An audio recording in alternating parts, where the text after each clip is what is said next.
Juanito Major John Madden in my pueblo, and this is the dog I call King, even though she's a she. Uh, I call her King and Queen.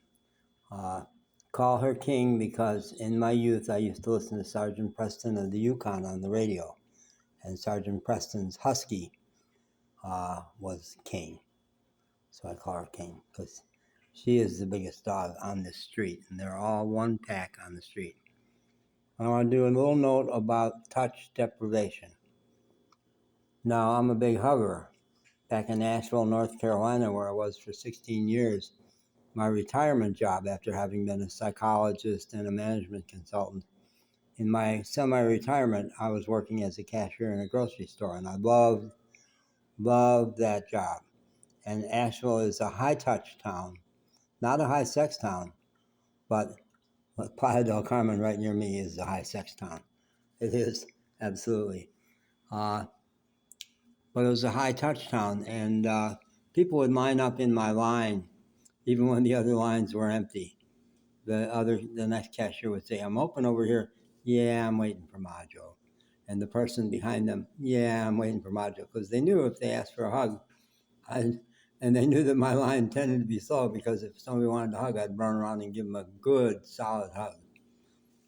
But 4 years on the road, no. Places where I knew nobody, no. But I always had a dog until right near the end. Well, the last year and a half, I haven't had a dog. So I would get to pet dogs. And now I'm getting to pet these dogs. I'm not getting hugs, but I'm getting this. And a memory from the end of my marriage. Oh, let's go this way.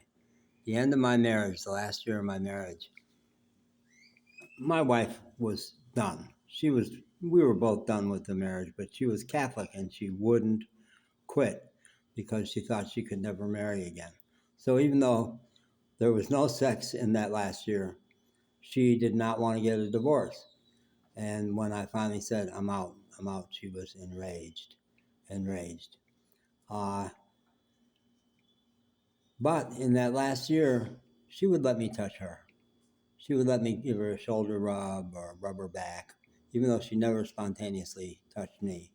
She would enjoy it if I touched her. And when we broke up, I realized I have touch deprivation. I haven't been being touched for a year, but I'm deprived of the need to touch, to give touch. So I want to suggest that when we talk about touch deprivation, even if you're not getting touched, touching someone else is very gratifying. If it's not sexual, to touch another human being is gratifying.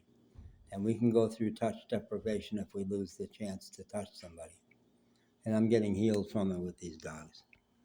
And have aspirations. I do have that. Always, aim high. I have aspirations. And I'm also feeding the starlings, these grackles. I looked them up the other day. Carib, I'm in the Caribbean. These are Carib grackles, and they like to kibble. And periodically, King, who now is happily ensconced over there, this dog moves into the house more than anybody else. Beautiful. Isn't it beautiful? It's very beautiful. Nature heals. Nature heals, folks. During the COVID, people really found that. And your connection with other beings. If you're a human who thinks that relationships with other humans are the only ones that count, no, wake up. We are part of the universe. We're part of all of life. And all the beings are our brothers and sisters.